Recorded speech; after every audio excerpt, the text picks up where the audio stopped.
And I like the video today and the songs because I'm talking to you about detours. And so everything just sometimes kind of falls right in place and fits. By show of hands, how many of you are actually not doing the kind of job you thought you were going to be doing when you got out of high school? You're not doing what you thought you'd be doing when you got out of high school. Yeah, that's a pretty good bunch of losers right there. How many of you actually went to college to get a degree for something, but you're not doing that? That's right. That's right. How many of you have changed your college major or did when you were in college at least twice? Yeah, at least twice. How many of you changed it 5 times? Anybody besides my daughter? My daughter, not Allison. Allison pretty much stayed with her course of education. Ashley was going to be a doctor, and then she was going to be a lawyer, and then she was going to be, I don't know. Ashley, Matt, I'm sorry, but she's not in here so I can talk about her. You know, she's still scatterbrained and still can't decide what she wants to do or be, or how many kids she wants in life or whatever. Amen. Amen. That girl, you've never known anybody as wishy-washy about making decisions for future as she was. She actually had a thank you, Lord Jesus. So as I was saying, my daughters have absolutely always been meticulous about their decisions, and have never changed their minds ever at all, as I was saying. And I thank God for them every single day. They're just delights. Oh, hi, Ashley. I didn't see you. I didn't even notice you coming in. She had a cousin who was on the Board of Regents at University of Oklahoma Medical School. She was a shoo-in. He had already told her, you can come live with us. Go to medical school at University of Oklahoma. It doesn't matter what your grades are. I'm on the Board of Regents. I'll get you in. Sorry if he's watching by live streaming to reveal the underhandedness of the Board of Regents. He's still a doctor in Oklahoma. She makes flowers for weddings. The reason that did it go off again? Sounded like it to me. It's kind of, we'll see, just hang on to it. Okay, we thought we had it fixed. The reason that she changed her mind to not be a doctor when she had a shoe-in was because she couldn't understand one of her professors in one of her classes. He spoke with an accent. So she was struggling with her grades. So then she decided to be a lawyer. And so she got accepted to law school. She didn't just get accepted to law school. We went over and looked at the dorm where she was going to be living. They'd already assigned her laptop and everything. And then she decided no, she didn't want to do that. And so, like I said, so if you need flowers for an upcoming wedding, call my daughter. She has 5 years at A&M. She can make pretty flowers, pretty, really pretty. She's been written up in magazines for pretty flowers that she makes. And it only took 5 years at A&M. And 3, 4 different degree plans to finally graduate with a degree in political science and make wedding flowers. I'll tell you what we call that in our family, in our life. We just call that detours. Those are just detours. Y'all live around Houston, then you know what a detour sign looks like. You know that thankfully now you have Google. And if you don't use it when you got to get across Houston, you just went to sleep for a moment. You need to understand a rule of order in Houston is if you got a phone and it's not a flip phone, I should ask who has one of those, but I bet somebody does, so I'm not going to ask. If you got a phone and you got Google Maps. Use it anytime I don't even come to Tomball from the Woodlands without jumping on my Google map, because one good wreck on 99, you won't get here for an hour. There's a couple of places, there's no service road, no place to get off. You kind of need to know. And the cool thing about her is, the lady that lives in my phone, smartest lady I know. In fact, I pretty much love her. She doesn't talk back. I can say anything I want to. I just get the phone and I say, give me a route to Hobby Lobby in Spring. I only do that because I don't want my home address in there. I don't go to Hobby Lobby.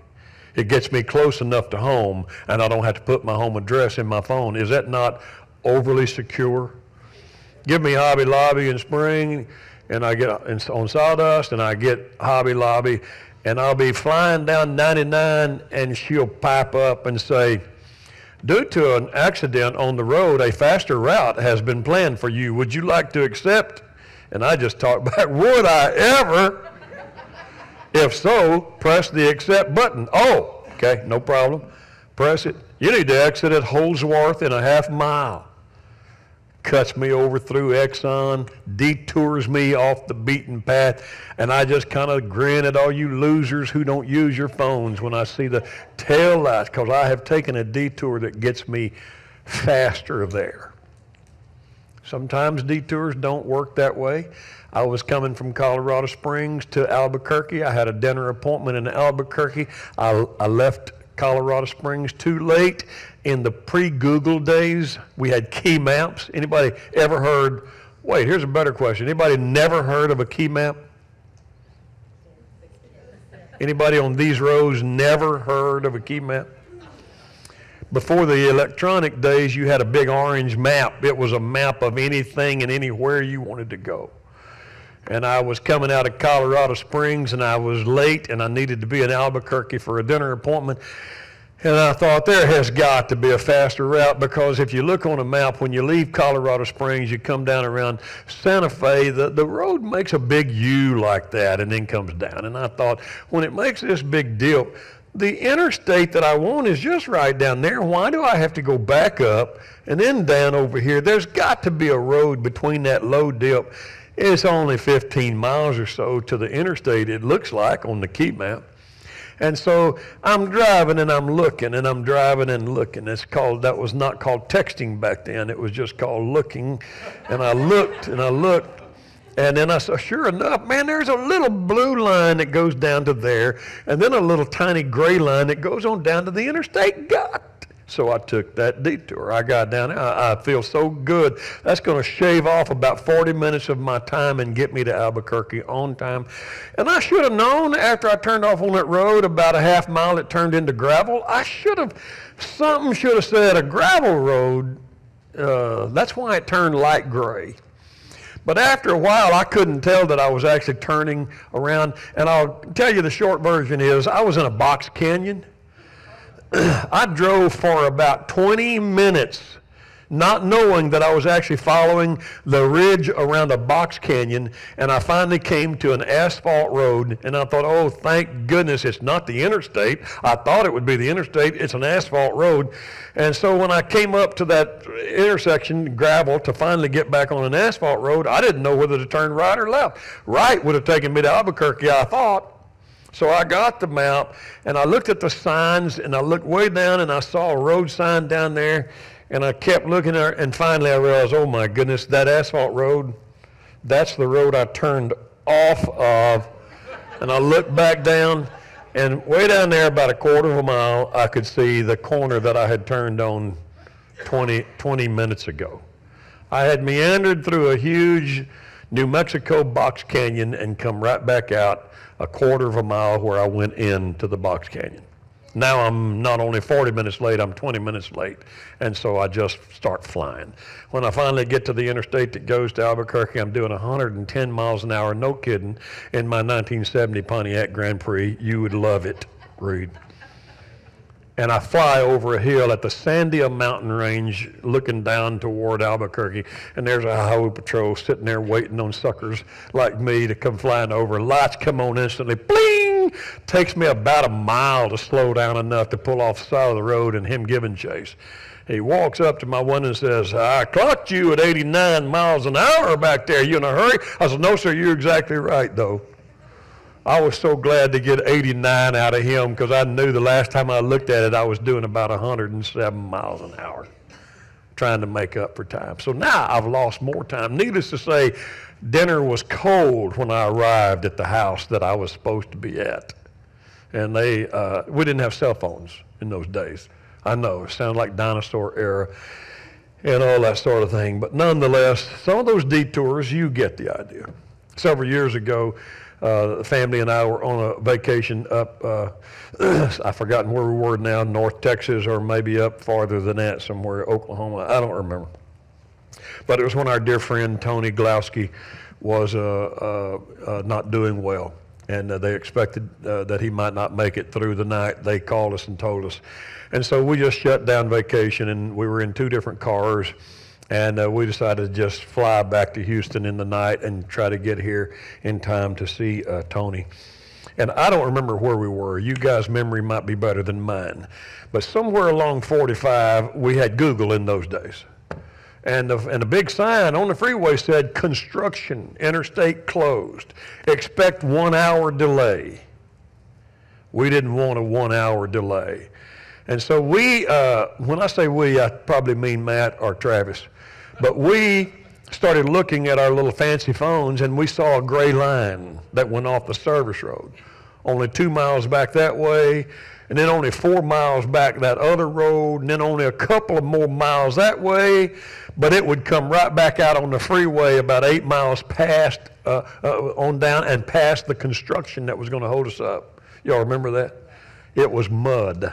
We turned off the service road, and then the road turned into not gravel but dirt, but we kept going. And in the middle wee hours of the night, we came to a dead end at some oil field ranch, but it, dead end, but it turned left or right. And then it was like the map said, it's only 4 more miles to the next road. So we turned on that one, and it was dirt all the way. We actually crossed a creek bed with water standing in it. And we came to another dead end, and this is probably, I don't know, 1 o'clock in the morning. And there's a point in there, I'm not going to say who was in my car, but there was a point in there that someone in my car said, why don't we just turn around and go back? Because we're committed to the detour we have chosen to take. The phones can't be wrong.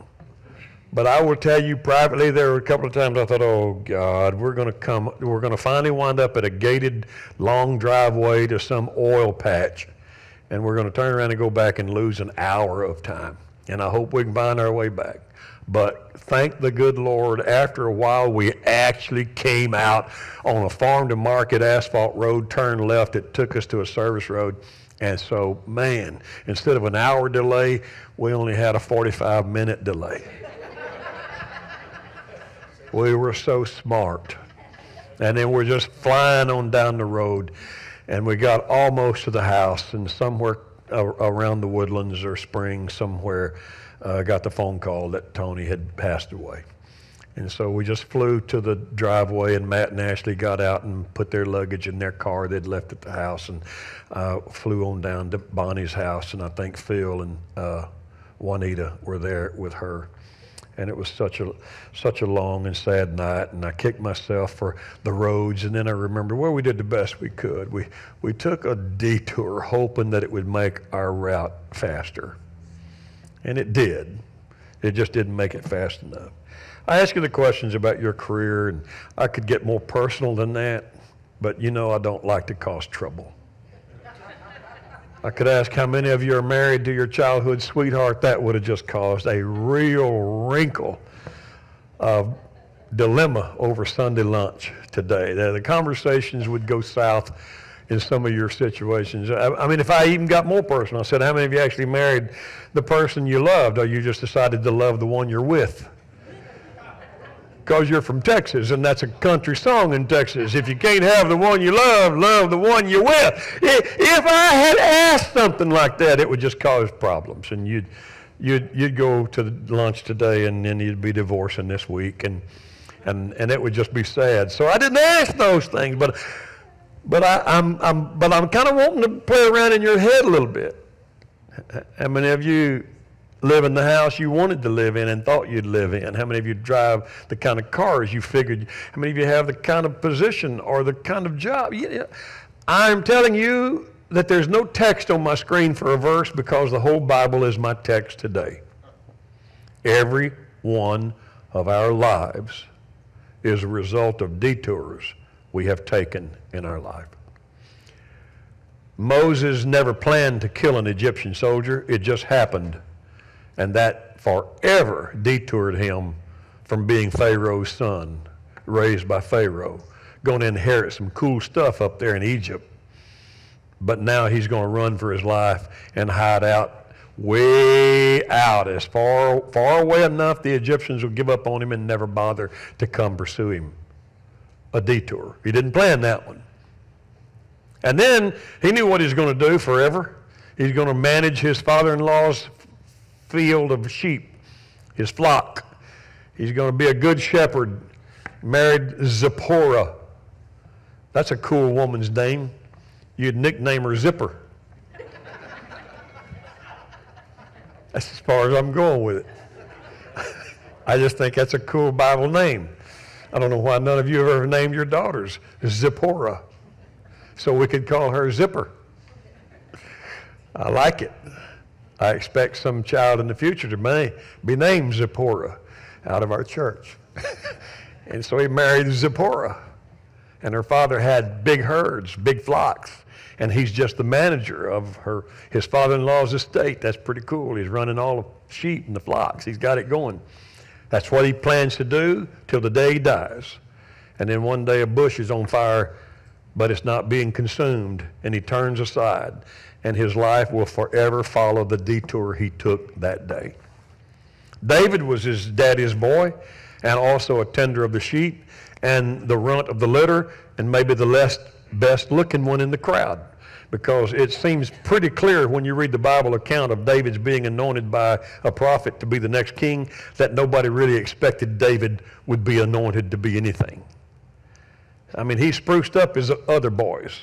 Get that cowlick down, son. Get that cowlick down. You don't look quite right with that cowlick. Get it down, because the prophet's coming. He wants to see my boys. Take that shirt off, knucklehead. Who told you to wear that? Get your pants pulled up. Getting his boys ready. And the prophet comes. And the prophet smells the produce. Says, nah, it ain't one of these. Nah. This it? Well, yeah. You don't got any more kids? Oh, just David. Just David. You don't see David. David minding his business. He didn't have time to get the cowlicks down. He didn't have time to change clothes. He didn't have time to wash the smell of sheep off of him. They just summoned for him to come.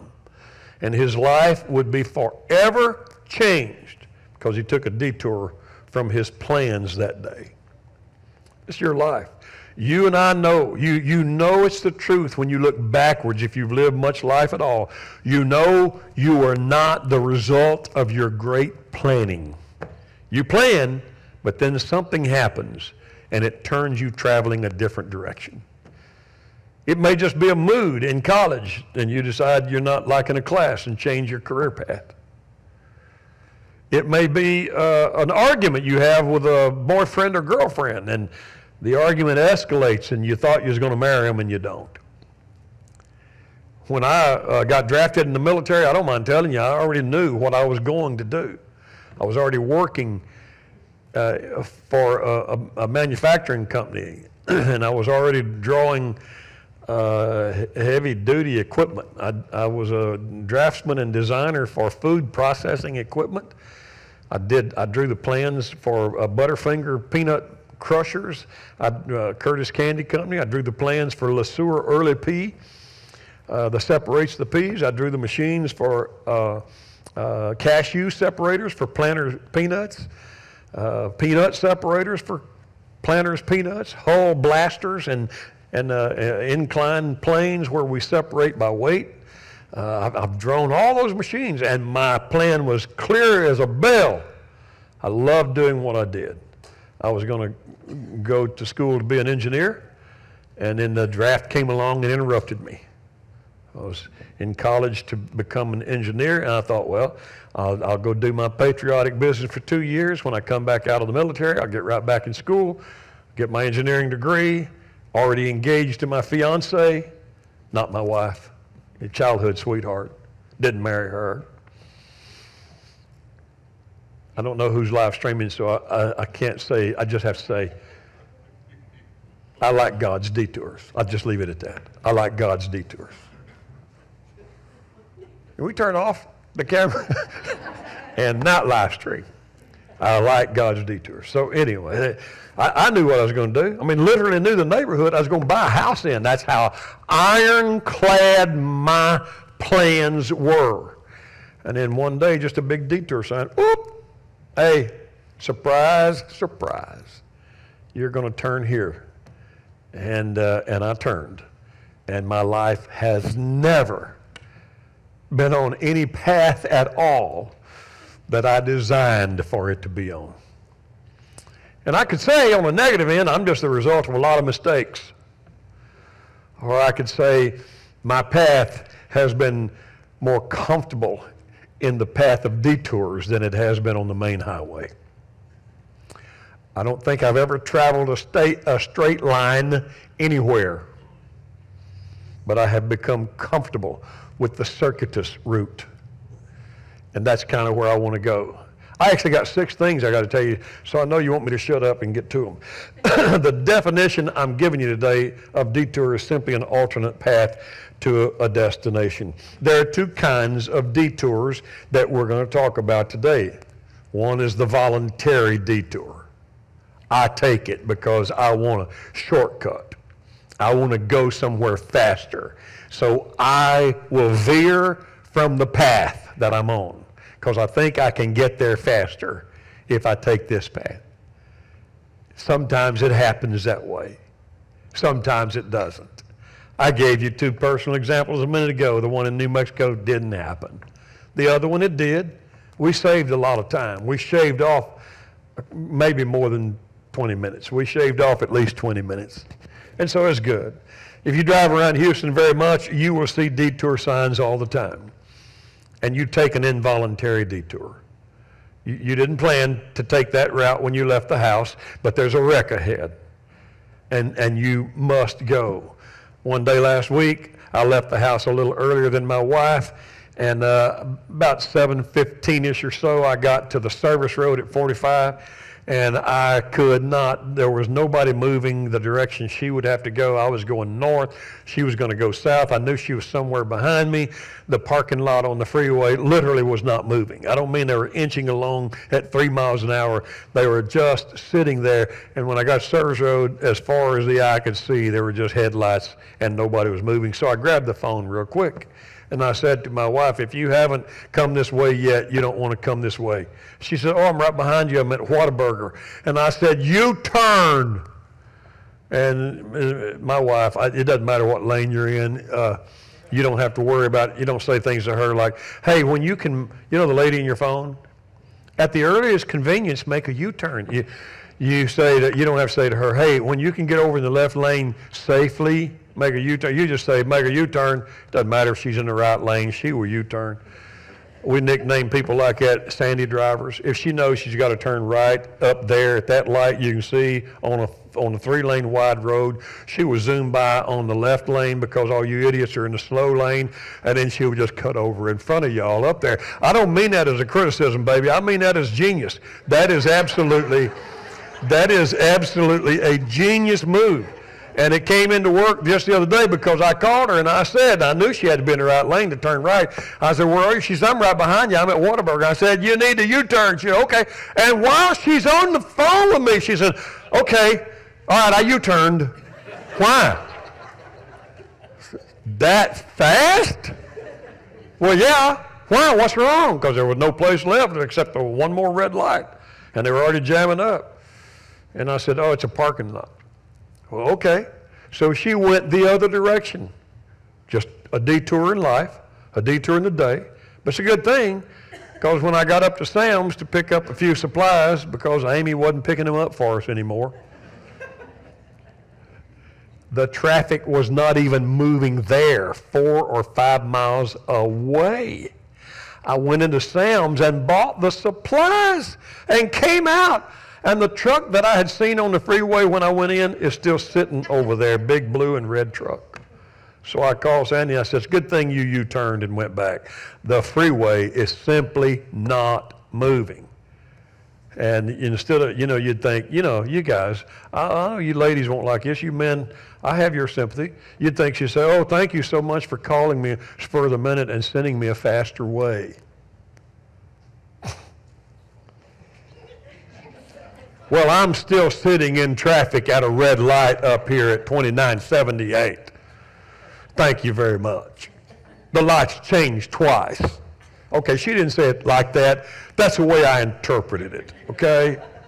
She just said, well, the traffic is abnormally heavy this way too. Well, it's because everybody's trying to get off the freeway and head that way. She got to work about an hour and a half earlier than she would have had she stayed out there in that not moving parking lot. Involuntary. I have traveled most of my life on involuntary detours. I wish I could tell you that I'm a great thinker and that I'm a meticulous planner and organizer. I have learned many years ago, anybody who works for themselves or you're self-employed, you don't have to punch a clock. You have to learn to plan your work and work your plan. It's easy to plan your work. You can sit down the day before, I got to do this. You can sit down on Sunday and say, this week I have, but it's harder to stay with that plan, and you have to. You can't stay in bed till 8:30 or 9 and then wonder why you're falling behind the curve and stuff isn't getting done. You have to do it. And I wish I could tell you, I do that. I just wish I could tell you that all of my planning and all the things I knew I was going to do are the things that I'm doing today. They are not. I have had so many detours in my life that I would absolutely qualify as an abject failure by anybody's standards if you measure success on sticking with your plans and fulfilling them. But I am comforted in that I can turn through Scripture and find not one biblical hero whose life was the result of his great planning. All of them were the result of an interruption thrown in their life by God and by the circumstances God ordained. Joseph did not plan to be betrayed. He never sat with his brothers and thought, one day I am going to be a high-ranking officer in Egypt. I'll probably be second in command to Pharaoh. No, that never entered his brain. Nor did it enter his brain when his brothers sold him to a caravan as a slave, and he went to Egypt as a slave. He didn't think, I'm going to work my way up the ranks. No, he didn't. He just did what he had to do to survive. He just worked. And somehow, amazingly, he became a bookkeeper for a high-ranking person in Egypt. He probably got some optimism at that time. This is going to be good. I'm working for a high-ranking man. He's got a good-looking wife. They're successful and popular. He didn't know that the woman was going to try to seduce him and then accuse him of trying to seduce her. He didn't know that, and got himself thrown in prison to a false charge. And you and I can say, good Lord, how does a guy even keep going after that? You just do what you got to do to survive. What about your plans? There are no plans. You just hang on for the ride.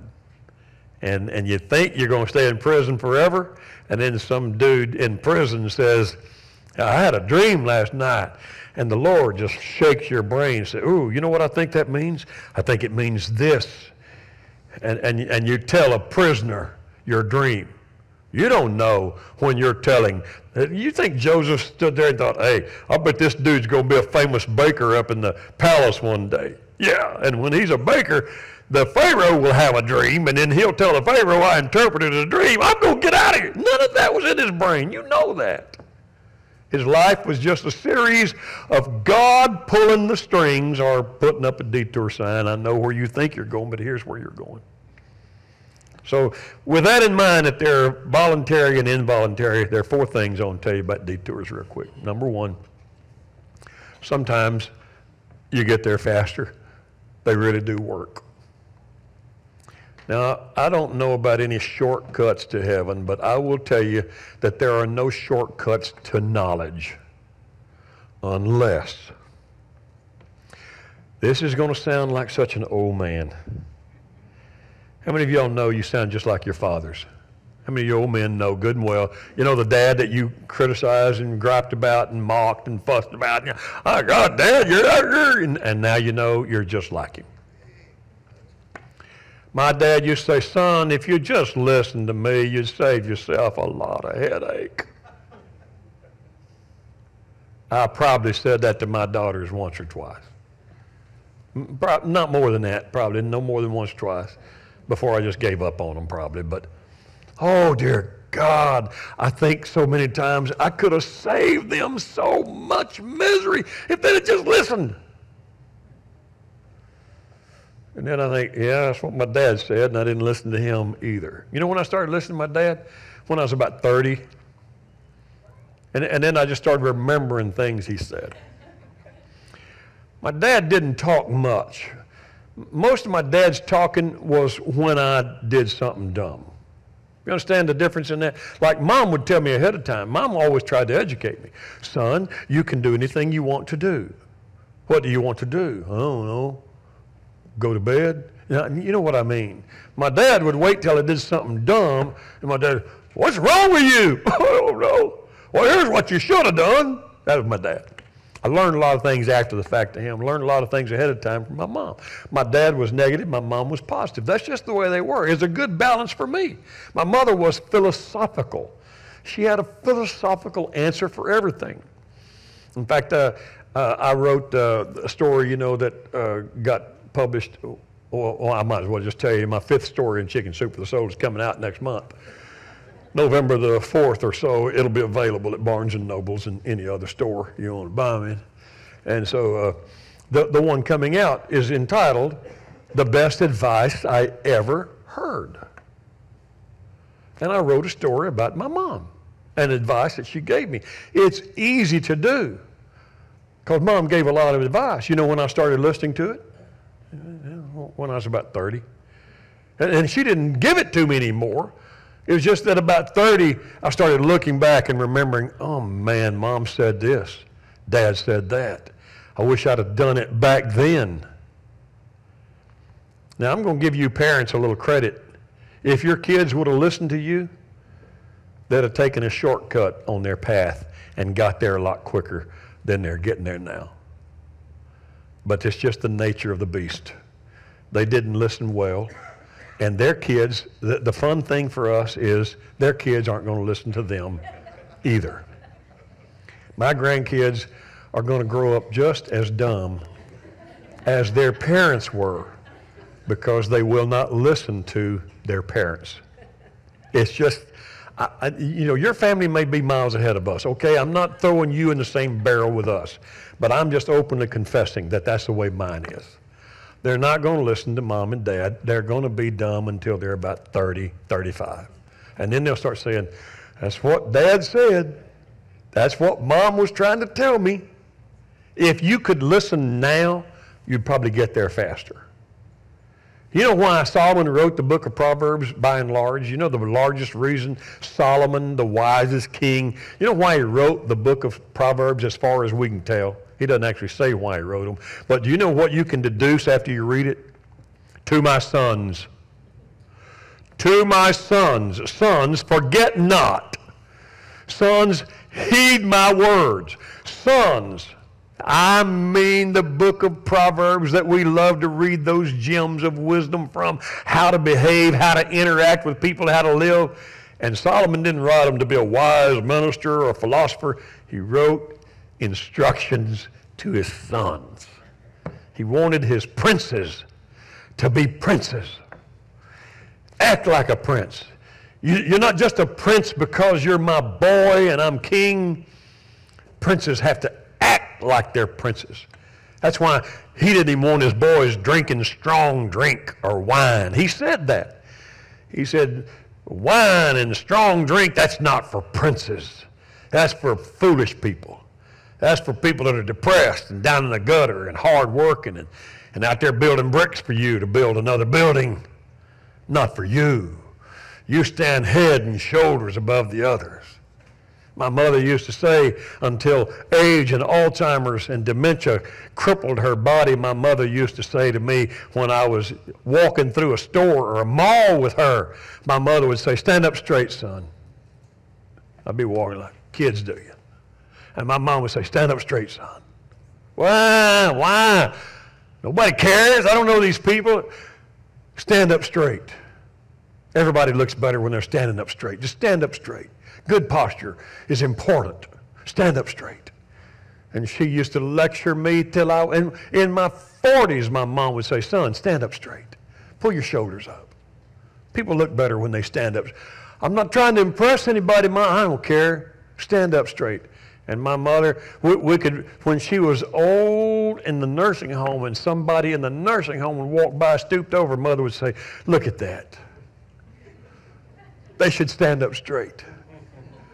As long as she could, she held her shoulders up and her head high because she just thought that's the way people ought to live. You ought to act like you feel you want to live. You want to live high, you stand up tall. You don't walk around slouchy in your clothes looking sloppy. Stand up. You make things look right. That's Mom. Didn't matter to me then, it does now.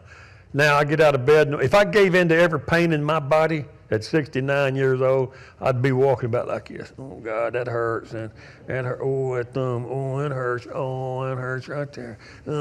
I got a couple of friends my age like that. I've met a couple of boys at golf. They get, what is wrong with you? Oh, I'll tell you, it's arthritis. Well, then go home, go to bed. Or ignore it and suck it up and stand up. You think we don't all hurt when we swing I have more pain when I swing a golf club than I can describe to you. I'm not telling you about it. I'm going to stand up and hit the ball like I'm 20. Well, okay, I'm in my brain. I know it looks like I'm 80 when I swing it, 90. All I'm trying to tell you is that you and I, we're always looking for the easy path. There is no easy path, but there are shortcuts. There are some detours you could voluntarily take. If you could, and that's why Solomon wrote the Proverbs. If you read it carefully, Solomon says, son, if you heed my advice, if you listen to what I'm telling you, you're going to be miles ahead of everybody else. Some people, my dad used to accuse me of it, and he was right. Some people, they can't learn anything from anybody else. They have to learn through the school of hard knocks. And what people that have been through the school of hard knocks trying to tell you, if you shut up and listen to them, they can save you from having to go through the school of hard knocks. And that is right. But how many of y'all ever listened to your dad do that and you avoided this? Yeah, that's what I thought. Number two, sometimes because you don't listen, you get there slower. Detours are not always a shortcut. Sometimes they're a mess. But sometimes, you know, you don't ever know till you take a path that it's going to be the right choice or not. Unless you're really, really different than me, you make a lot of gambles in life with your choices you make. I never knew that until I had been a father for about 5 years. You know, you're pretty confident and pretty cocky when you're young, you know. And you get married and you're kind of cocky and you're confident and you're proud of yourself and proud of your job and proud of your wife, your husband, and you have a baby and you, oh my goodness, we're actually real people having a real family and stuff. This is pretty cool. And then the baby is like growing and you know, I'm talking as a man now, okay? I don't care about you ladies. I don't know how y'all do it. But from a man's point of view, I'm like, oh my goodness, look at my flesh and blood right here. Hey, his diaper's messed up. Would you take care of it? It's my flesh, my blood, my pride, my joy. She's slobbering. Here, do something with her. And thank God the wives just make sure they're always dressed in cute little clothes and stuff. Can you imagine what girls would look like if their daddies were the only ones who went shopping for them? Mine would have probably wore toe sacks with holes cut out for their legs to poke through. cinch them up over their shoulders because I don't know. And instead they wore ruffles and lace and all that stuff. And then they get old enough, they actually start talking and trying to communicate, and then they ask things. Daddy, why? Oh, I don't know. Ask your mother. Go talk to your mother about it. I don't know. And then after a while, you start as a man realizing, oh, I'm not going to have answers for these little humans in my house. Why does God let this happen? Well, who said God let it happen? Mama. Well, go ask Mama then. Go ask Mama why God does stuff. She knows. And if you're not careful, you want to start shirking some of those responsibilities. But they need to know. And the problem is sometimes that they're going to actually, as kids, like all the rest of us, they're going to actually not have some things work right in their life. And sometimes that path they have to travel is going to help them and advance them. But sometimes that path is going to slow them down and hold them back. I used to beg my daughters to make good friends, and David Shanks was here for the funeral, and he was talking back in the back after everybody had left. He was just being complimentary and kind, and he said, there's some things you used to say, Brother Carpenter, that I still say. And I was so proud. I was like, I passed on some wisdom. And David Shanks got it. And he's like, he's just flattering me. I'm telling you. Amy, I wish you'd have been here. It's a proud moment for me. And he's like, oh, I do. And I said, well, that's good. And then he said, remember that time you said picking your friends is a lot like picking your nose? Sometimes you end up with a real booger on your finger.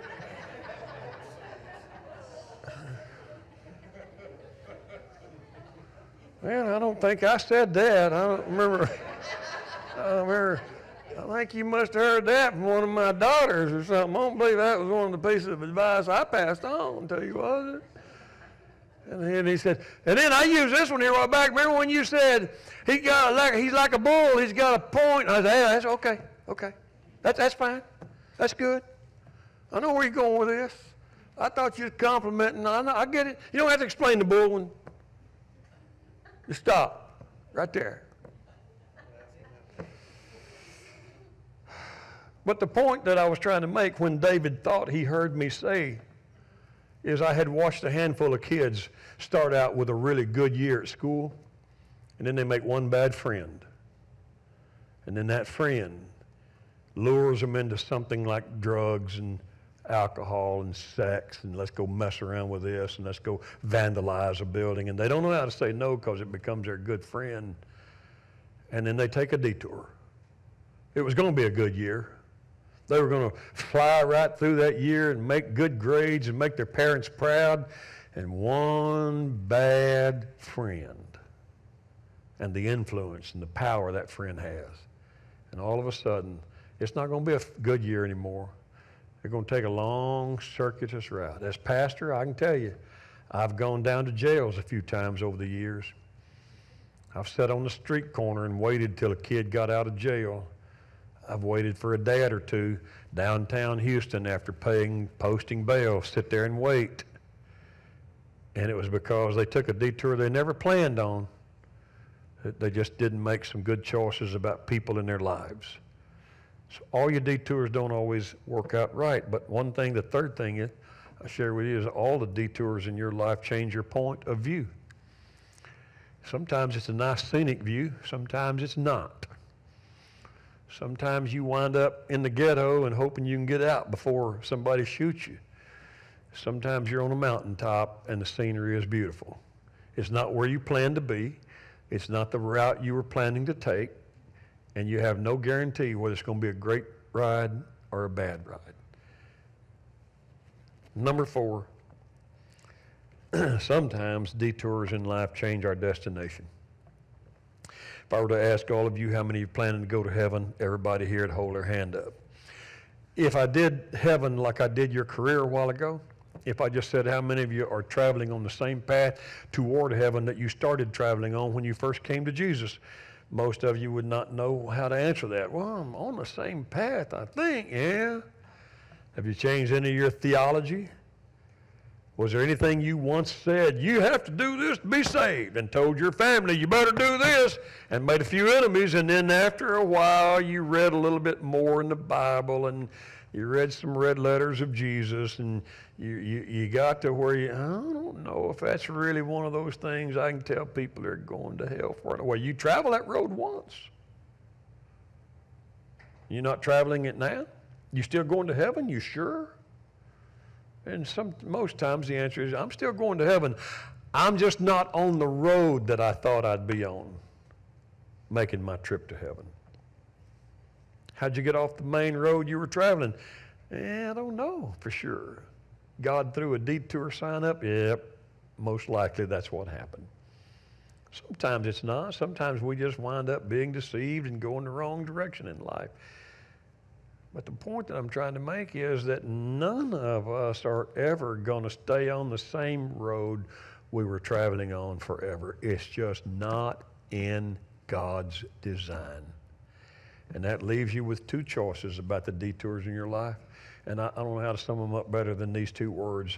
You embrace them and you endure them. I have surprises yet in store for me. I have been through enough of them in the past that I have learned to just embrace the surprise. When God throws the unexpected curve at me, I just embrace it. It's going to be a different ride than the one I set out and thought I was on, but I'm going to embrace it and enjoy it for a while. Sometimes I just have to endure because they're not pleasant. It's not good. It's painful. But that's your life. Everybody in here has taken at least one detour off the path you planned to travel. Sometimes if you've taken as many as I have, and I have, I'm telling you, that's my life, is detour. It gets easy after a while to start wondering if you're doing the right thing. Depending on your religious background and religious point of view and that of some of your close friends and family, sometimes when God's put in the picture, it becomes even more confusing. When I first stepped away from denomination, don't think it was an overnight easy decision. I had family in a denomination that I was in, and my wife's family was entrenched in denomination that we were both in. And I didn't just one day say, I'm going to be a rebel and walk away. Yeah, it wasn't about rebellion, it was about theology. It was about really not believing. It was unfair for me to carry ordination in a denomination that I didn't believe was actually preaching the whole truth and nothing but the truth. It was hypocritical to preach a sermon because it was part of the liturgy and the expectation and uphold this manual and these standards of holiness and the things that I just didn't think were biblical and couldn't find them. And I had exhausted my search for those things. It wasn't overnight. And then once I finally made that tough decision and said I have to make a change, oh my, I didn't know the devil was actually part of my life until I made that choice. And then I found out I was being deceived by the devil. And then I would get phone calls and lectures and warnings and rebukings. And one guy literally, honest-hearted said, I feel in the Holy Spirit that I must rebuke you. And I said, and I'm going to accept that from you. And now you and I are going to sit down and you're going to show me where you need to rebuke me. He wanted to go so bad. I tied him up for 4 hours, I think it was. I think it was about 4 hours. I know it was well over 2.5 or 3 because I remember the time that somebody came looking for me because I was gone so long. But I would not let him out of... in fact, when he was trying to weasel out, I said, let me explain something to you. I'm very genuine about my faith with God. I'm very sincere. And when someone like you that I respect comes and says, in the Holy Spirit, I feel that I'm supposed to warn you and rebuke you for the path you're traveling, I want to walk through the path I'm traveling with you so you can show me where that path is wrong. And so I made him talk to me about doctrinal positions. Here's what I believe about this. Here's what I believe about that. Tell me where I'm wrong scripturally. And after all those hours, he finally just said, I can't. There's nothing I disagree with what you've said. I said, then why would you tell me that the Holy Spirit told you to warn me? And that good religious man hung his head and said, I think I have to just tell you the truth. I think I just repeated what someone else told me about you. So God didn't tell you to rebuke me. That's what I want to get to. If I talk to God every morning and I think I know what he wants, and if the God that I talked to skipped me and went to you and said, go warn him because he's blind, I need to know where I'm blind. Well, I talked to one of your ex-friends, and he ran you down pretty bad. And he told me some things that you do and you teach and you preach, but apparently none of them are true. And you blame that on God? And then I lectured him at 4 o'clock in the morning. I said, don't you ever in your life tell another human being that the Lord told you to tell them something unless you know the Lord told you to tell them something.